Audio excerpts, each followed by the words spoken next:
When you start to backslide, people see the opening. Oh, she now willing to do this and now willing to do that. And people see that hole gets wider and wider. That backslide is on a high-speed skate. Oh, there's a lot of salt in the food as well. So these things are by design because it's allowed here. And it's banned. Banned other places. Banned. Yeah. So what is that about? Who's benefiting from the sickness in Americans? Who? I have some ideas, but that's why it's not we the people.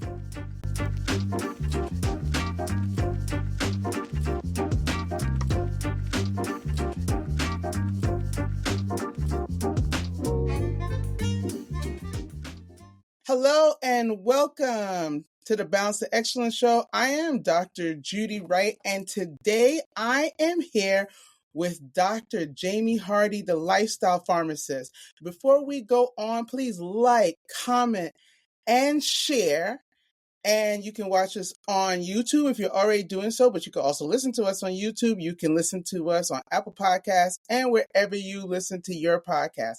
So I am so excited to have Dr. Hardy, or as we call her, Dr. Jamie. Okay, she is a pharmacist. She is a speaker. She obtained her Doctor of Pharmacy degree from Xavier University of Louisiana, and she obtained a Master of Science in Pharmacy Leadership from University of Florida and a Nutrition and Healthy Lifestyle certification from Cornell University.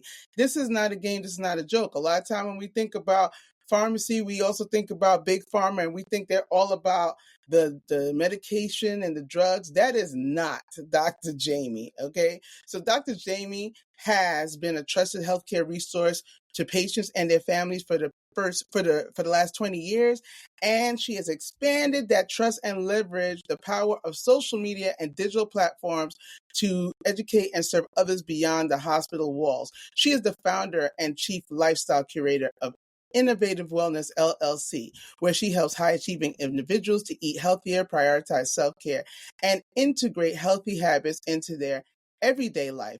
And as a speaker and wellness consultant, she helps corporations optimize employee engagement, productivity, and retention through leadership, development, and workplace well-being solutions. And if you want to know something else about Dr. Jamie, she was selected as the top alumnus under 40 by Xavier University of Louisiana, okay, where she's an alumni, and a Power 30 R&R, a top 40 urban elite professional under 40, and a woman to watch by the Memphis Minority Business Journal.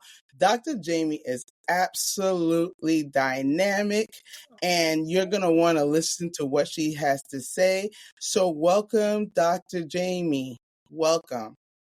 Thank you so much for having me, Dr. Judy, and I really appreciate that warm introduction.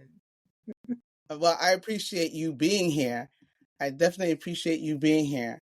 So, let's talk.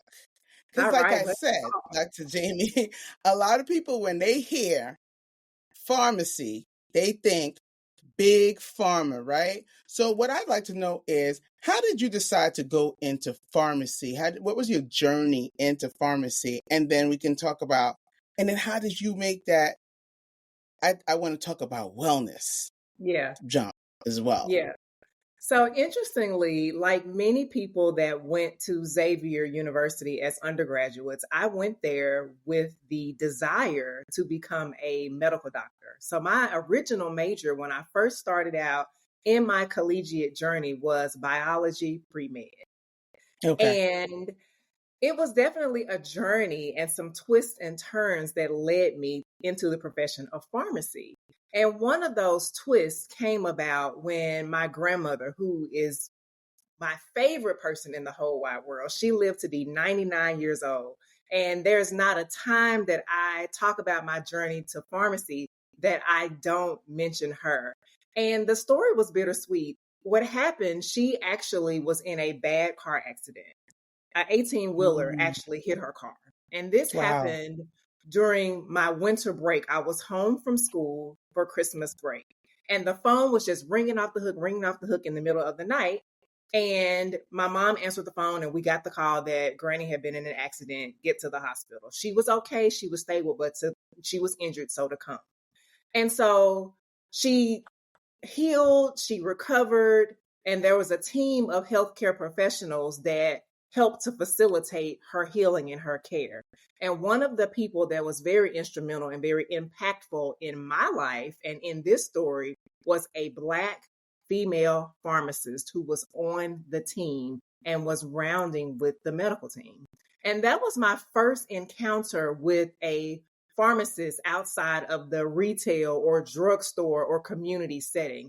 I didn't even know that pharmacists were working side by side with physicians. I had no clue, right? And so one of the things that was so instrumental and impactful and made me say, maybe I want to take a second to think about this pre-medicine or if I want to consider something else. So I was at the bedside. I had my notes. I was studying. It was winter break, but I still had assignments and things that I had to turn in even when I got back to school. Xavier is rigorous. You know, they don't play. So yes, I was physically away from campus, but there were still some things that I had to deliver on when I got back to campus. And so I had my notes and I was, kind of looking over things, but I was at my grandmother's bedside. And the pharmacist came in by herself. She wasn't with the team, but she introduced herself to tell me, hey, I'm the pharmacist. I'm helping to take care of your grandmother. And then guess what she did, Dr. Judy? She pulled up a chair and sat down beside me. Now. And she asked me, how was I doing and what was I studying? And she really took a moment to see me, the person, the granddaughter who is here distraught over, looking at my grandmother. Yes, she's alive, but she's, bruised. And my grandmother had a lighter complexion. She actually had vitiligo. And so she had lost the melanin in her skin. So her complexion was very fair. So when I say she was Black and blue, she was Black and blue, no exaggeration. And so I start talking about, I'm a, biology pre-med major. I'm at Xavier University, and she's like, oh, okay. And she was like, well, I just want to let you know that your granny is going to be just fine. I am the person that's looking over her medicines, and we as a team are going to take great care of her, and you have nothing to worry about. She said that to me. And it just blew my mind. First of all, that she sat down, she was engaging. She asked me questions. She was interested in who I was as a person. And then she talked about the role that she was playing in caring for my grandmother after I shared with her how she was my most favorite person in the world. She was my person. And that is what got the wheels to spinning about, maybe I want to look at what she was doing. I want to be like her. Right. And as fate would have it, I didn't even realize, because pharmacy wasn't on my radar, Xavier has a college of pharmacy on campus. And you didn't know, because your eyes weren't there. Your eyes were not there. Yes. And so that touched me in such a way. And then I started, researching pharmacy a little more. And just the way she was so personable, and she just really made such an impact on me. And so that was the first experience that caused me to put pharmacy on my radar. Then I had another experience. Now, let me stop you right here, because I don't know if you noticed the shocked look on my face, because I know that when I was doing rotations as a medical student, and I know that when I was a resident, not one time did a pharmacist go on rounds with us. Right? So when you said that, I was like, wait a minute. See, now this is real interdisciplinary rounds. Absolutely. That's what that was, an interdisciplinary team rounds. That was real, to have a pharmacist come by the bedside and actually see, because it's so easy, Dr. Jamie. And that's nothing against the pharmacist, or and it's also nothing against, like, say, radiologists. But Yeah. radiologists are usually in a room and they're looking at Yes. films. Pharmacists are Yes. usually right here. Pathologists are Down in the usually in the basement in the pharmacy. Yes. right. And so they don't get to Yes. see the person. So to be able to have that and that connection so that we're all working as a team to make sure that this person is okay. Yes. Wow. Like, wow. Yes. I was shocked when Yes. you said, I was like, what? Wait, I don't remember Yes. any of that. Right. That's phenomenal. And I don't know if that's how they normally did stuff, but if it's not, I feel that's what was supposed to happen to get Yes. Dr. Jamie It was meant. It was to meant. be And what I will PharmD, say Dr. is, Jamie. yeah, and this was back in, what year was this? This was like 1999. So what I will say is the pharmacist, now that I've been a pharmacist and I've been on rounds and I've been in that role, I realized that at that time, the pharmacists in Memphis, I can't speak for the entire state of Tennessee. I can speak for Memphis because this is where my family's from and where this occurred. Yeah. Were practicing at the top of their licenses in 1999 because that was my Very good. experience then. And so I Very graduated good. pharmacy school many years after that and finished residency many years after that. And then I was working in a role where I had the ability to do that and impact patients and families too. So I changed the major to pre-pharmacy. And fortunately, Xavier had a college of pharmacy right on campus. I didn't get off track. I didn't get behind because I changed my major. And it was just a smooth transition from pre-med to pre-pharmacy. And I finished in 6 years because Xavier had an accelerated 6-year PharmD program. So I didn't do 4 and 4. I did 6 and got a doctorate at the end. So that's how I got into pharmacy to start. Wow. Wow. It's like it was something knocking at the door, like, woo, look over here. Yes. Look over here. And had I not had that experience and had my grandmother not been in that accident, I don't know if I would have had that experience. Right. You know? Right. No, absolutely. And so that experience of you actually also now being did you go back and work at the hospital that your grandmother was in? Or? So guess what? I'm there What? now. I'm there now. Oh, okay. All right. So you and what has that experience of being able to go to a patient's bedside? What has that been like for you? So it's incredible. It's so like touching, and it makes you feel as if all the nuance, all the other, things behind the scenes, all the other bumps makes it so worth it, because to be able to see that, okay, yeah, we're on board, we're watching the medications, we're making recommendations, adjusting the doses, making sure the therapy is appropriate, checking for interactions, doing all the things, and to be able to see the progression of the patient and their improvement, not just blind, being so detached and so removed from the process, being able to bear witness to that and lay eyes on it. And the ability to, counsel patients prior to discharge, talking to family members about medications that they need to know about that may need new starts, particularly like anticoagulants is one that jumps out. There are others, but that's one of the ones that we have to do counseling before discharge. So just being able to have that patient and family-centered care model, it really, it brings it all together. And let me tell you something. I would much rather a PharmD be beside me. Y'all could explain them drugs, because all the things that go with you. I would most definitely step to the side and say, Dr. Hardy is right here. I can explain to I'm you gonna the defer to my medication. pharmacy colleague. That's why she's here. Yeah. Mm-hmm.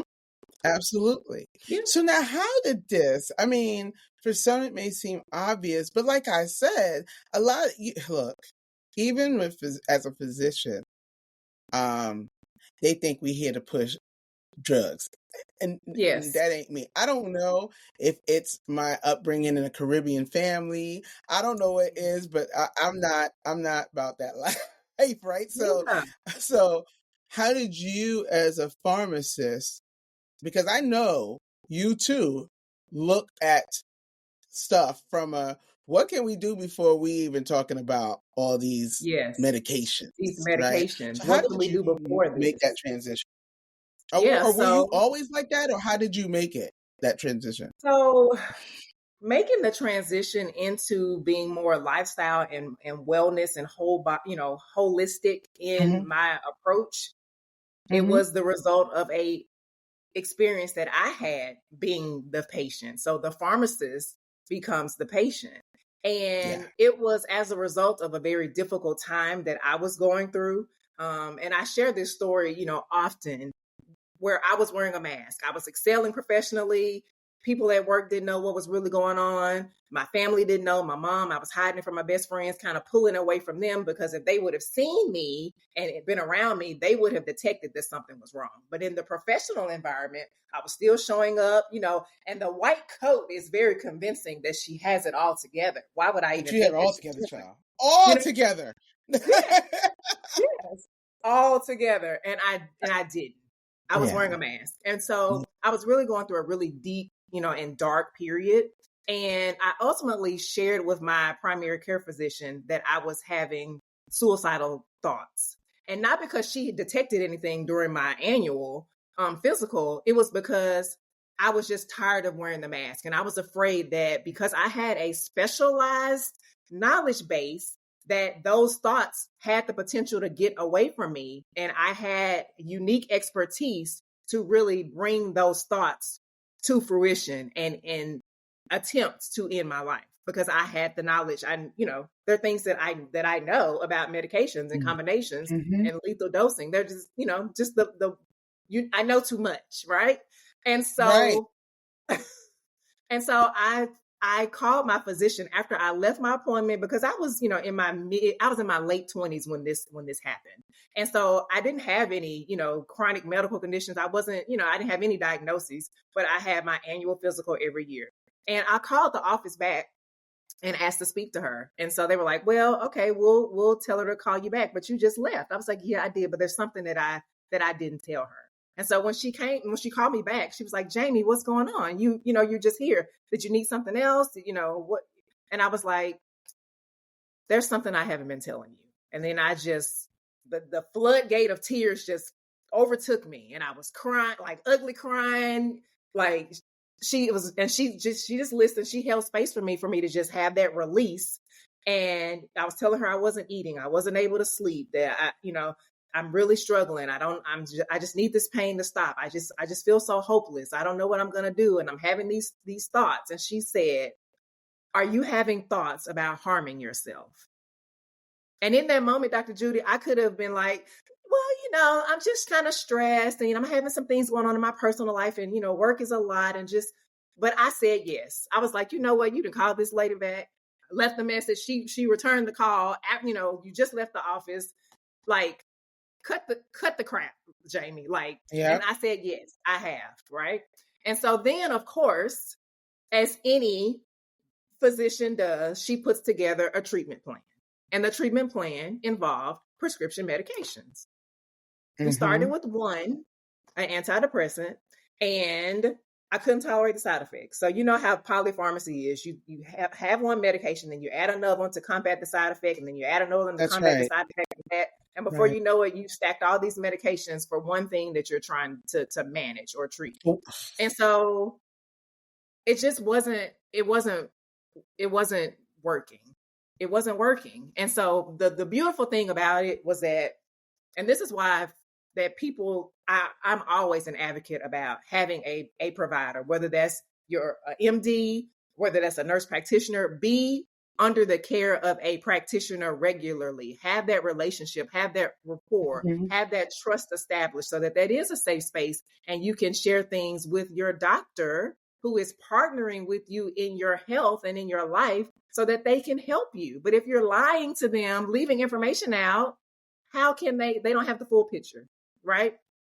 So I was like, that's the thing, right? I'm gonna stop you for a moment, because that's the thing. Yeah.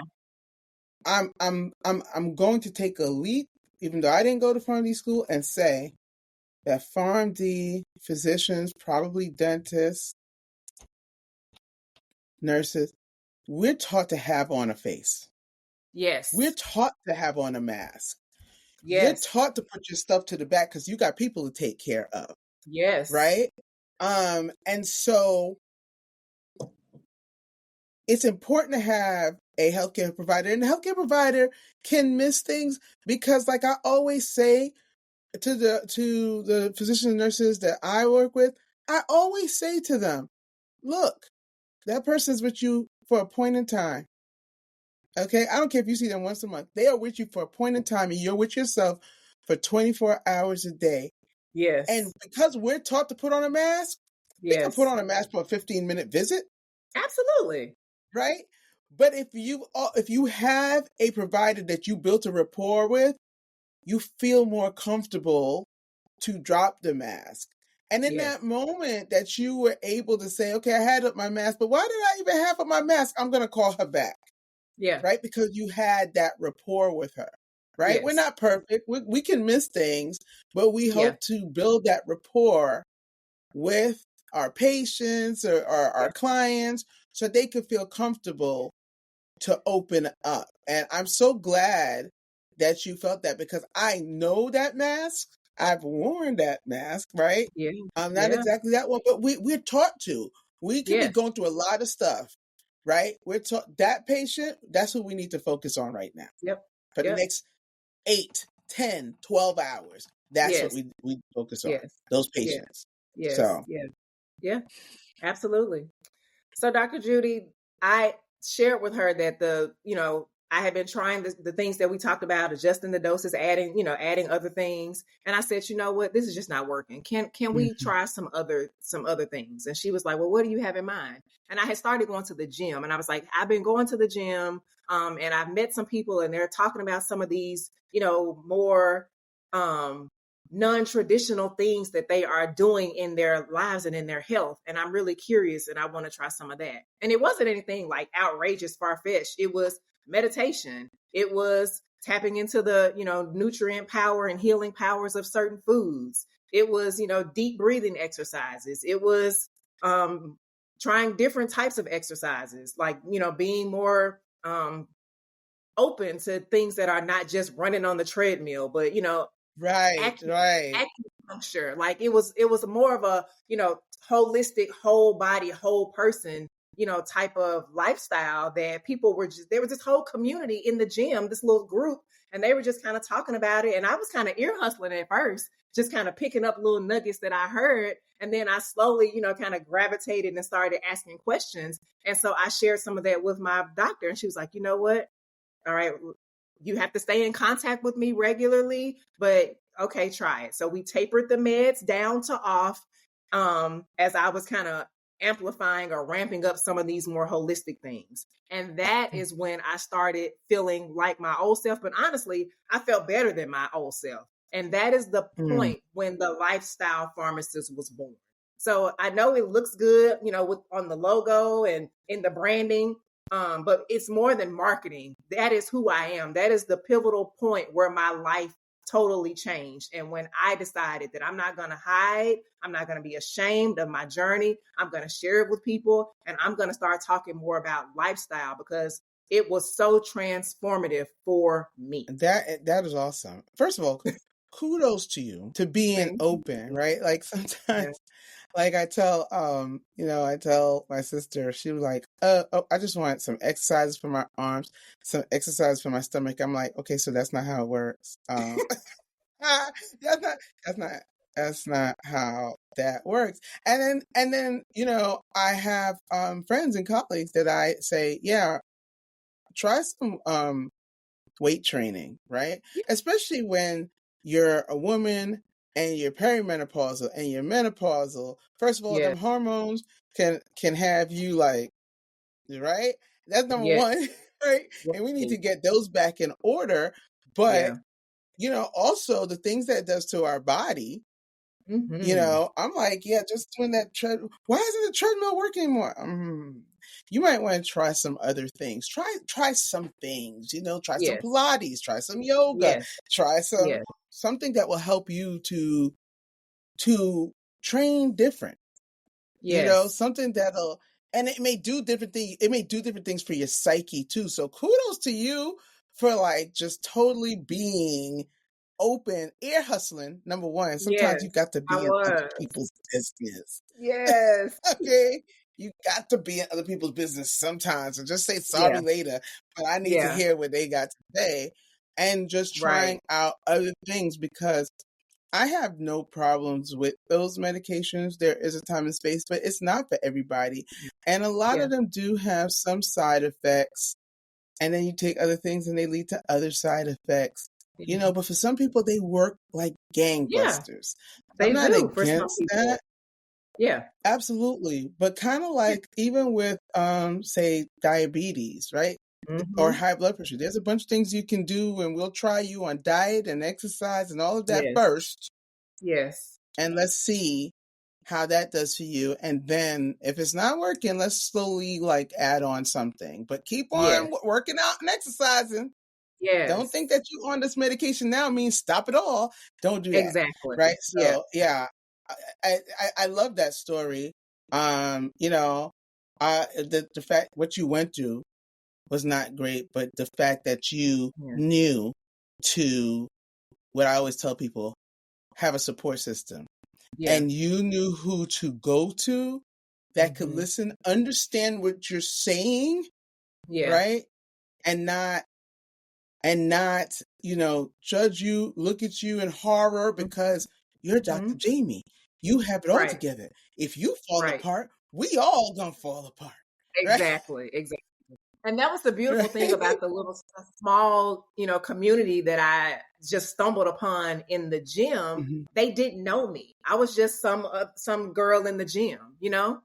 So these were not people that knew me in my day-to-day life, and that was just the Yeah, beauty of it. It was just so genuine. It was so authentic, and that's why I have been like a pro community girl ever since. So I'm all about fostering that and embodying that and creating spaces for community building. absolutely. Absolutely. So now you have a program Yeah. and I don't want to mess that up. So I'm gonna let you say what the program is, but I want to Yeah. understand how you do that teaching. Yeah, absolutely. So I have a program where I work with high achieving women who are typically executives or founders and CEOs of small to medium sized businesses. And what I do with these women is I walk them through a process where they implement daily lifestyle changes, because these women are on this trajectory, to the top in their careers. But the thing that I say to them all the time is, sis, we don't want you rich in your bank account, but bankrupt in your health. So it's all Mm. about putting Oh, some. pause, because I want you to say that again. Pause. Say that again. So I help women who are executives or founders and CEOs of small to medium sized businesses to make over their lifestyle so that they are not rich in their bank accounts, but Mm, mm, bankrupt in their health. mm, mm, mm. I hope everybody hearing that. I hope they're hearing that, because what is it to have all of the wealth and not have any of the health? Like it does It does it you means no good. nothing. Nothing. It's no good. It's no No, good, and you leave it all behind anyway. you do. Quality, to me, quality of life is everything. And as we go on this journey where we might find ourselves on all these medications, and sometimes when I Yeah. read down the list of medications that someone is taking, and I'm like, whoa, we just went Yeah. over to the next page. Um, Yes. it's astounding, and it's a bit shocking. And I always tell people, here's the thing, it's important for us to take care of ourselves, because medicine has advanced a lot. It Yeah. has. But It what it can has. do is keep you going for a long time. The question is, Mhm. how do you want to keep going? Because, Yes. there could be lots of quantity, Yes.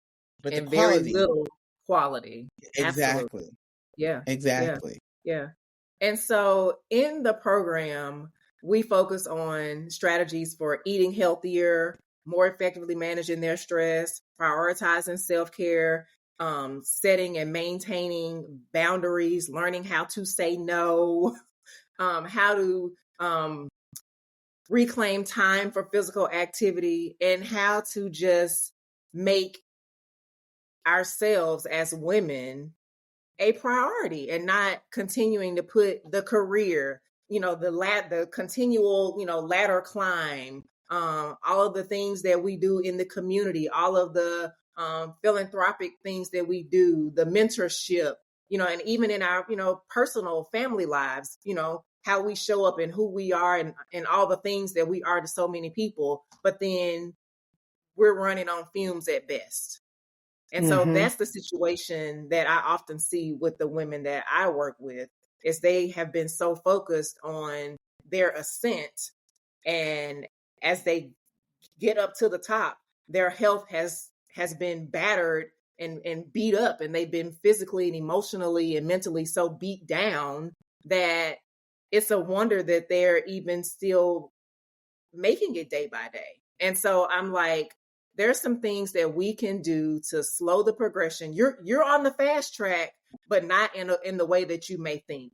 This chronic stress, the not being able to eat healthier options because of your schedule, and all the different barriers or roadblocks and mental blocks that people have as it surrounds their nutrition, and the convenience or the inconvenience of it. There's so many things that people have to unlearn. So there's a lot of unlearning that happens in my program first.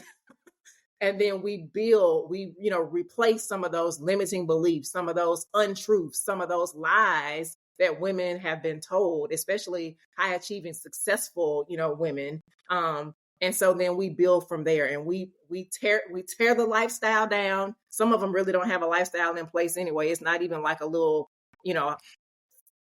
there's nothing. Okay. Yeah. And even as you said, you're on the fast track, but it may not be the right track. And then my brain automatically say, yeah, you may be on the rise. And so is your blood pressure. Yes. So are your cortisol levels. Yes. So is your sugar level. Like all of it is on Everything the rise. is literally right. That's not what you want. That's not what you want. No. Right? No. So even as you definitely were doing things physically, right?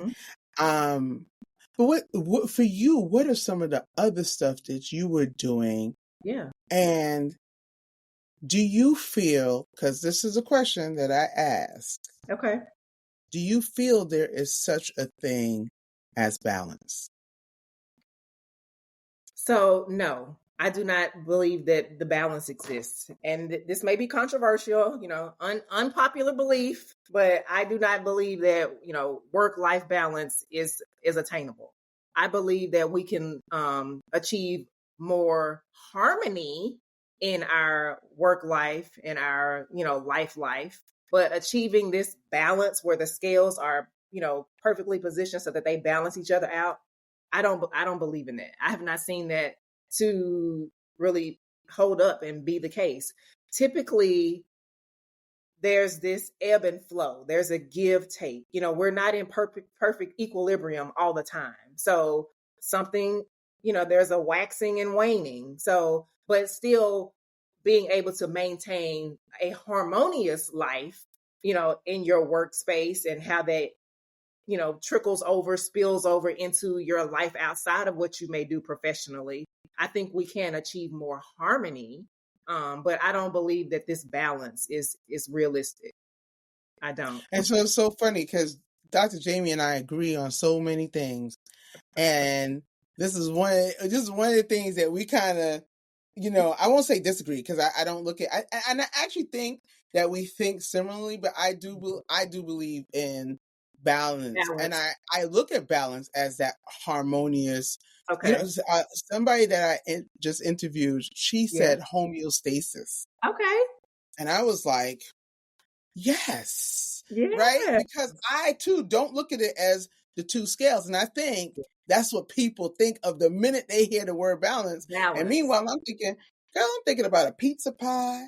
and the slices, and all them slices are not equal, No. but it works. Yes. All right. Oh, yeah, yeah, yeah. Everything, for each person, Yeah. there's going to be a different amount that goes to something because of the place that it holds in their life and their priority, at their priority Mm-hmm. list and their priority levels.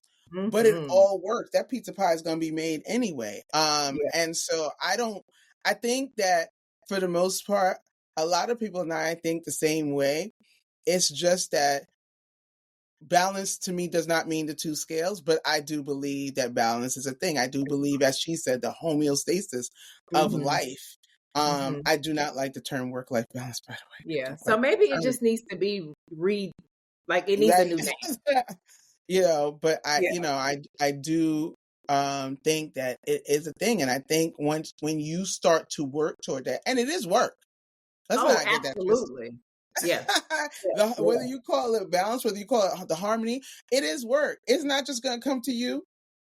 No. Okay, you have to put in the work for it, and you You have do. to keep that work going. And like how you Yes. said the thing about the boundaries. Hello, hello. The minute you let those boundaries start to slip, trust me, Yeah. that's where the problems start to come in. So Yeah. Because you slip back into those familiar habits, you slip back. right. So the things that you have learned and implemented, when you let those boundaries down, it's easy to backslide and go Yep. back to what was familiar and what was uncomfortable, because these And when changes you can be start to, uncomfortable. Yeah. that's right. When you start to backslide, people see the opening. Oh, she now willing to do this and now willing to do that. And people see Right. and that hole gets wider and wider. Yeah. That backslide is on a high speed skate. It's, Yes. you know, so absolutely. Yes. But so how, like, what did Dr. Jamie do for Dr. Jamie? Because you said that's when the lifestyle pharmacist was born. Yeah. Whether you realize it or not, that's when it was, now that that's when it was born. So what did Yes. Dr. Jamie do for Dr. Jamie?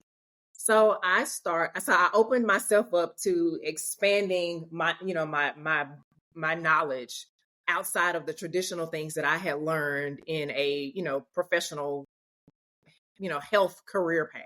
We Mm-hmm. didn't learn a lot about alternative therapies. I think curriculums now have changed to include some of that. But when I was in pharmacy school, we were not learning about supplements, and we were not learning about acupuncture and sound bowls and music as a part of healing. We didn't learn about acupuncture, and we didn't learn that. We didn't learn a lot about nutrition, be outside of the clinical nutrition setting, like in a hospital when a patient is receiving IV nutrition therapy. But the food is medicine, and the tapping into the power of certain foods, and what foods can impact your mood, boost your mood, foods that promote more restful sleep. I didn't learn any of that. So I learned those things on my own, and then I started implementing them. And it looked really different than what I saw around me, because I'm from Memphis, Tennessee. And one thing we love Memphis is food. And it's food cooked in the traditional Southern style of cooking. Like soul food is what we eat like on a daily basis. It's not like special Yes. occasions or we go to a restaurant Right. and order. That's our special occasion in the North, but that ain't, that's not else. Every day for us. Absolutely. One of my friends, her family is from the South. Yeah. And when I first met her, every day in their house was fried chicken and smothered something. Yes. And I was like, what does smothered even mean? And she explained it. I said, that's how y'all eat every day? Every day. Yes. And she doesn't do it anymore. But yeah, for years, that's every day in her house was fried something or smothered something. And some cornbread, and sometimes even a cake or a pie baked from scratch. It wasn't just on holidays or Sunday after church. It was like every day. Yeah. And it's so important to really understand that, and understand even the people that you work with. When I was in medical school, we had this doctor that came in and spoke to us. It was the funniest thing because he was from the South. But even from the South, he had learned some things. So he said he had counseled his patient that they should, start eating more fish, the omega-3s and all of that. And they came back and the blood pressure was just out the door and they had gained weight. And he was like, well, how are you eating? And he's like, they said, well, you told to eat some fish. So we ate, we've been eating that catfish, fried Fried catfish and the catfish. fried. And he said, that was on me because I'm just saying eat fish. I Yes. didn't bother to say, and the way that's best to prepare it, Yes. for your blood pressure and for your Right. weight is maybe to steam it or to Yes. bake it or, Yep. So, Yep. it's really important. And I agree with you. I think that, we are seeing some changes, not enough, honestly, but Yeah. we are seeing some. We have seen Yeah. some, and to some more acceptance Mm-hmm. of alternative medicines and Yes. alternative way of medical treatment Yes. that we're definitely seeing. So Yep. you started to look into and study And that, I would suppose. I'm sure you didn't go in there like blind. right. Yes. So it was a lot of self-study, articles, whatever I could find in terms of, literature. But again, a lot of it was like anecdotal. There were articles. And then just going back to some of my textbooks, and just really thinking about things at the cellular level and how, Yeah. okay, well, this has a lot of antioxidants and this has a lot of, zinc or selenium, like really going back to my science brain and kind of trying to, mesh the two together. So it was definitely different. It was totally different than what I grew up, eating in terms of the eating style. And so even now, Dr. Judy, because I know that nutrition it can be challenging to make some of those changes because of the, cultural significance and the traditions. So even the way I approach my education with patients and clients around nutrition now is not bashing or minimizing the significance and the role, really still celebrating that, but saying, you know what, we can still have those collard greens, we can still have that baked macaroni, but let's swap the ingredients. Let's do some smart swaps to make them a little lighter, make them less calorically dense. Let's, use healthier components, changing the oils, changing the way it's prepared. So not deep frying things, but baking, grilling, sauteing, or smoking the meats, trimming the fat, and so I Yeah. got so passionate and so my mind opened up so much as it related to nutrition and the power of food. I wrote my first best-selling book was about nutrition. And it was written for busy women. And it's all about how to implement a clean eating strategy in your life. Now, do you So got recipes in there?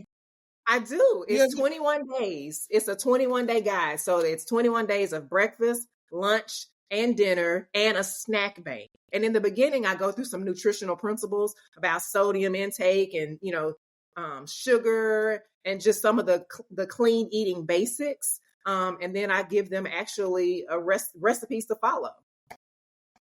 Now, what's the name of the book? Can you It's repeat called that? The Busy Woman's 21-Day Guide to Clean Eating. This is my very first book. My very first. Very nice.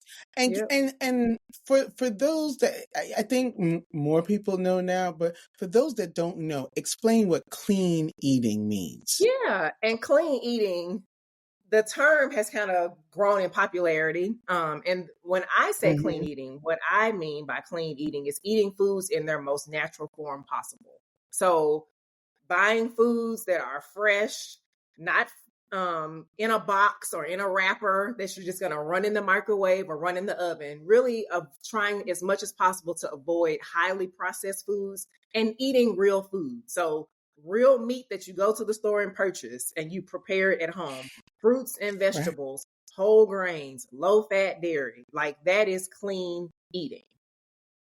Really just avoiding the highly processed foods, because we know, because there have been documentaries about, junk food and all the convenience foods that we're marketed to about constantly. And I get sucked in to these girl. I get sucked into although there was one called, I don't think I've watched this one yet because I was like, I don't want to know. There was one called What the Health. Yes. I don't think I've watched that yet because I was in avoidance because I was like, mm-mm. When people started Yes. telling me, I was like, no, because y'all gonna no, I'm not ready to go vegan, and they Mm-hmm. gonna cause me. They're like, if you watch that, I said no. Yeah. Yes. It is life No, changing. but Yes. My mind people shifting. told me, they were Definitely. like, if you watch what, Yes. you know, and it's good to be able to eat in the most purest form because there's so many things Yeah. that's being done, and there's so much sugar in the foods that we Yes. eat, and all you have to do is go to another country. Talk about it, Dr. Judy. Talk about it. Things that we are eating here are banned in other countries. When you go to certain popular chain restaurants, the menus are completely different. And I'm not a conspiracy theorist, but things are working as designed here in the United States of America. There is a lot of deliberate and intentional action surrounding putting unhealthy things into our food chain and making them so readily available, and I'll just say causing almost like an addiction to sugar here. No, And you no, don't no, see that other almost places. not almost. Carb addiction and sugar addiction is a real thing. Like it's not Yes. almost at all, right? And even even my son, and not even my daughter, my son, I think has like a serious sugar addiction. He'll get it any way he can. Like Yeah. he will finish off a bag of grapes, and I'm like, it's the sugar. It's not because he wants so much fruit. No. It's the sugar he's trying to It's get the to. sugar. Yeah. You know, Yeah. and I'm like, hello, the rest of us live there. Could you have left us some grapes? Like, hello, Right. but it's a real thing, It is. and not till I started cutting out sugar where I have my moment. I'm not a big dessert eater. I have my moments where I have a sweet tooth. What I used to do was drink a lot of juices, like Okay. juices, Mm-hmm. store-bought juices. My Yeah. cart would be filled with juices. Yeah. And when I stopped doing that, I started to see the weight Just come off. just off of that, Yes. just start to fall off. But Oh, the other thing, when I really started to try to take more sugars out of my thing, which meant taking some carbs, and it's not because I was trying to go low carb, yeah. but I realized that all those years when they were telling us, yeah, there's a lot of sugar in pasta sauce. What are you talking about? I love pasta sauce. I don't taste any Mm-hmm. sugar. Mm-hmm. But it's in there. Oh, oh, oh, oh, oh. The first time I went back to it, I said, oh my God, there's a lot of sugar in Yes. pasta sauce. There's Yes. sugar in milk, right? Like you Yes. can taste it. Like Taste it. you can taste It's it. it's everywhere and in everything. And so it's no coincidence that we have this obesity epidemic. It's no coincidence that type 2 diabetes is devastating, populations. It's no coincidence that people, and even with the salt, there's a lot of salt in the food as well. So these things are by design because it's allowed here, and And it's no, banned, banned banned, other places. Banned. banned. Yeah. So what is that about? Who's benefiting from the sickness in Americans? Who? I have I some don't know, ideas, but and it's not the that's people. why, It's right, not we the people. right. And that's why it's important for we'll say it again. You're with yourself 24 hours a day, 7 days a week. Yes. You're going to be the CEO of your health. Yes. Your doctor, your nurse. That's all. Your pharmacist. That's Yes. all part of your team. You have Yes. to head your team, and it's important to be able to learn these things, learn about this, learn about meditation, learn about breath work, Yes. learn, all of the things and how it can, affect you and how it can affect your body. You said Hmm. something about the sound bowl. Yeah. Yeah, I thought that was hocus. I'm not Have you even gonna done it lie to you. before? Have I, you experienced it? I've experienced it since. I'm like, oh, Yeah. I thought it was hocus. Mm-hmm. Mm-hmm. It does something to your brain. It Yes. does something to the environment, It does. right? It does. I will Yeah. say I thought it was hocus Yeah. until I Yeah. experienced it. Until you tried it. And so that's what Yeah. I would encourage, just like you said, for people to be open to trying Hmm. something. Don't just rule things out because of what you heard or what someone said. Try it for yourself. Try some different things. Try some different foods. Try some different forms of exercise. Try it. Now I want to talk about what is your take on how doing these things to affect in a positive way your overall, right? Not just Hmm. a piece, because there's plenty of people who work out, there's still stuff falling apart with them. So Yes. your overall well-being, how do you, Dr. Jamie, feel, how does that affect how we show up? And can it affect how we show up in our everyday lives on a professional and a personal level? Oh, absolutely. It affects how we show up. It affects our ability to deal with those tense, challenging moments that will arise. Stress happens to all of us. And what we can't control or erase or have a magic wand to make disappear is the stressful stimuli or the triggering,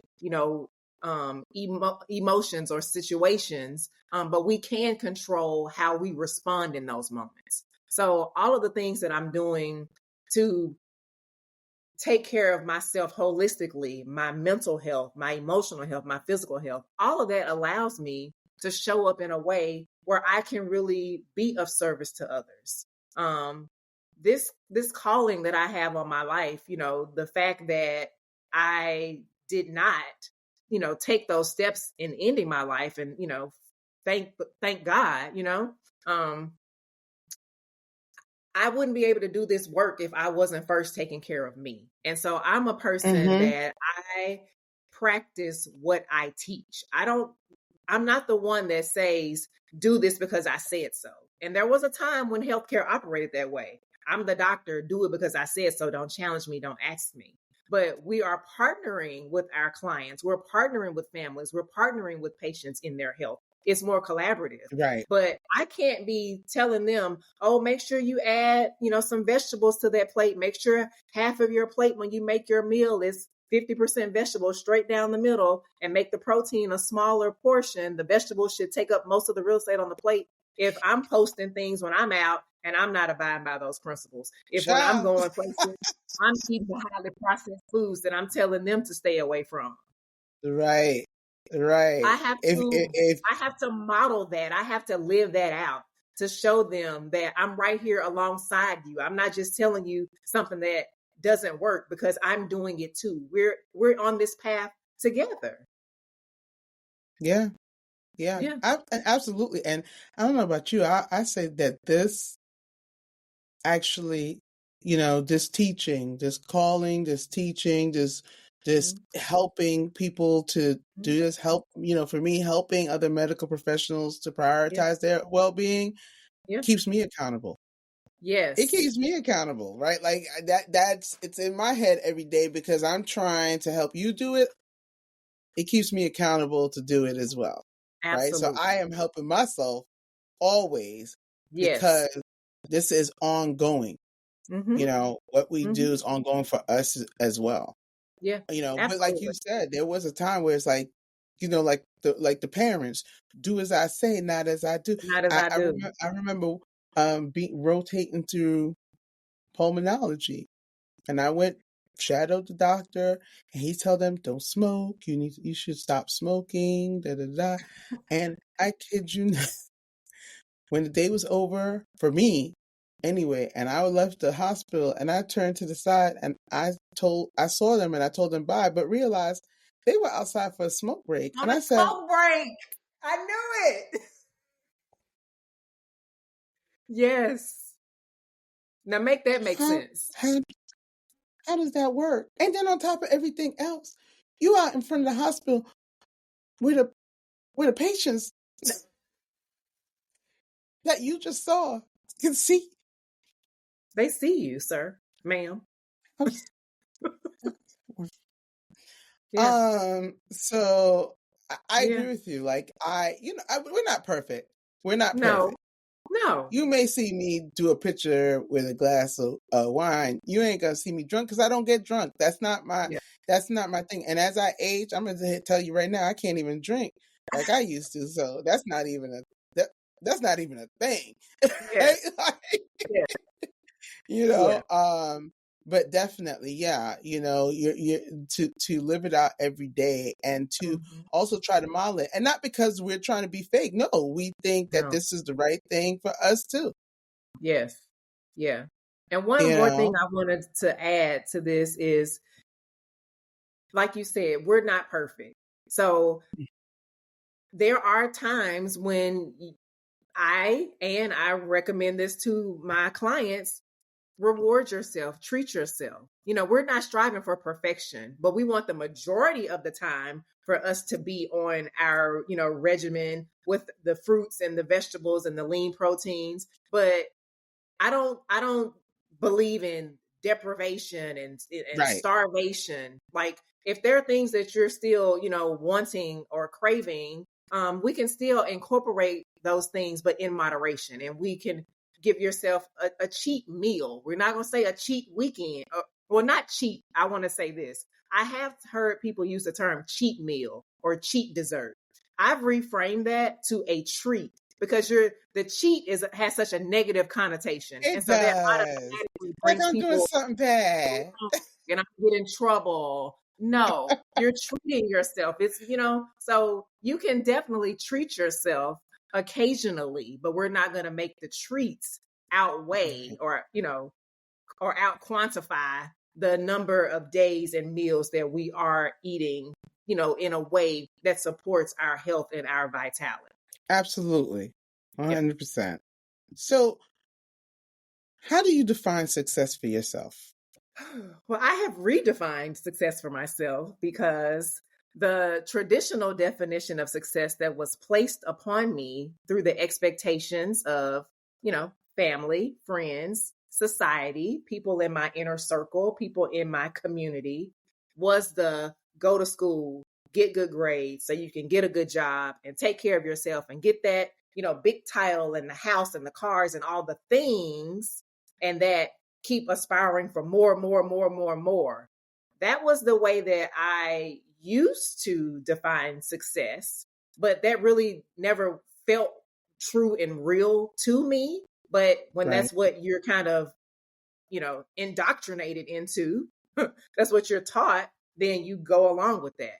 But now that I have had these mind changing experiences where I have, kind of carved out my own path, found my own little, niche, so to speak. Success for me looks like being my true and authentic self, being safe, to show up in all of my uniqueness, all of my quirkiness, all of my unrefined, polished areas, as the girl from, an undesirable neighborhood in Memphis, Tennessee. Like, success is letting her live her life and not continuing to be on this merry-go-round of more, more, more, more, more. Right. Achieve, setting goals and achieving them. And for those that I don't achieve, looking at the lesson from those experiences, and it's okay. So having the freedom to live life on my own terms. And for me, it's the time freedom. That is what the ultimate success life looks like for me. And that is what I'm pursuing, where I can do what I want to do with my time, give of myself the way I want to, because I'm not tied to a title. I'm not tied to, Mm. a certain job, where I have the freedom to do the things that I love with the people that I love, support the causes that invigorate me, that, light me up, set me on fire. That is what success looks like for me. And oh, well, maybe that's just me. Because I'm Travel. like, and travel. Okay. Yes. Live experiences, making new memories. Yes. Sure. So I yeah. love that. I Yeah. love that. I was just saying to somebody, I was like, yeah, I love to travel, but you Yeah. know what I truly love? I'm not trying to be sappy, but what I truly love, I What? love that my children get to travel. Oh yeah. That they can say they've been here, they've been there, that they're getting a more of a global view, and whether that Yeah. be domestically or internationally, Internationally. that they get to have more of a global view, Yeah. and that's so important to me. Like I Yeah. love that. Like I want them to have the experiences. I really don't care about you having a bunch of stuff in Yes. your room or a bunch of the Mm-hmm. experiences is what I want you to get. So I totally vibe with that. Yeah, because when your time is your own, it doesn't mean we're just gonna lay back. No, it means you get to do what you want to do, Yes. on your Yes. terms. Yes. And oftentimes for someone like you're still providing service to Yes. others. Yes. Um, but it's often on your terms. Mm-hmm. So, I have one more question, but before I get to that question, where can people find you? Yeah. So I am all over the internet. And everything is pretty simple. You can Google me, but I can give you some direct places to point you. So everything social media wise is my name. So at Dr. Jamie Hardy, DrJamiehArdy. And I'm most active on Instagram and LinkedIn. And I still dabble a little on Facebook. And I also have a website, and people can find me at drjamiehardy.com. Okay. And can you give the name of your book one more time? Yeah, the book is called The Busy Woman's 21-Day Guide to Clean Eating. Wonderful. Wonderful. Get out and get that, guys, because it Yes. even for, a reset. And I Mm-hmm. don't think, and Dr. Jamie's not saying, like she said, we're not perfect. And she's No. not saying you're not gonna have fried something, because let me tell you, some fried something can taste really good. Yes. Right? It It's just can. not something you should be doing every day. Right. And the fact that there's recipes in there, because when I tell you I was about to say, ever thought about doing a recipe book? Well, she did. Well, she She did. did. She did.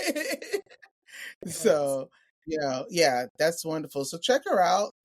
Check her out on LinkedIn and Instagram, and check out her website.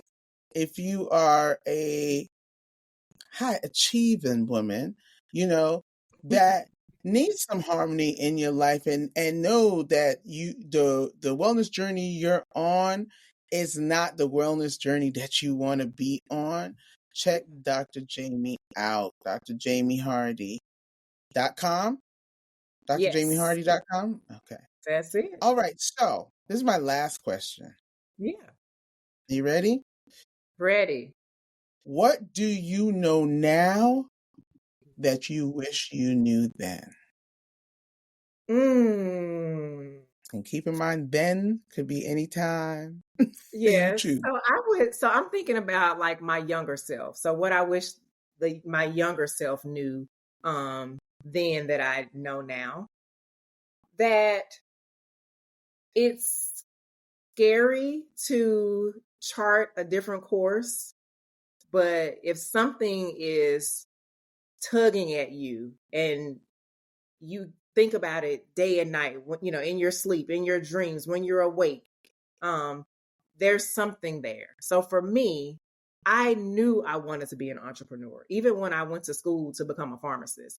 I don't come from an entrepreneurial family, but I knew that there was just this desire inside of me, and I couldn't extinguish it to have my own business. I didn't know what that was going to look like, and I wish that I would have pursued more development in the business realm. Now, it didn't have to be like traditional, schooling or teaching. It could have been Mm-hmm. seeking out mentorship or coaching in that vein sooner. I do that now, but I can just Mm-hmm. think when I graduated from pharmacy school, wanting to be an entrepreneur, but accepting a job, getting that good job, honey, you got to pay these loans back, get a good job with a salary, but had I started some business coaching and development, developing myself personally in that way, I had the professional development piece, but I didn't have the personal development with this whole entrepreneurial journey I wanted to go on. If I had started that knowledge, that teaching, that training when I was in my 20s, it's no telling where I would be right now. But I know it's all a part of the journey. But I would tell anyone to don't be afraid. Don't let the opinions of others, their expectations, be your ceiling. I So agree. I would have dabbled in, personally developing myself as a businesswoman sooner. Right. And I so like that you even said it doesn't have to be the traditional route, but there are people that know things that you don't know. Now you can know, but time is of the essence, honey. Yes. Time is of the essence. If you can tap into a mentor, a coach, people Yes. that know things, it could be a Yes. teacher, it could be a mentor, it could be a coach, people that Mm-hmm. know things, tap into that, right, to get you to where you need to go faster and further. Yes. So I couldn't agree with you more about that. Yep. All right, Dr. Jamie, you know I could talk to you for hours. Hours and hours and hours, like a song. Okay, but we're gonna stop here. And I want to thank you so much for being a guest on the Balance to Excellence show. For those of you that are still here, thank you so very, very much. If you haven't yet, please like, comment, share, subscribe, and you can listen wherever you listen to your podcast, or you can watch us on YouTube like you might be doing right now. Until next time, be well, and we'll see you then. Bye.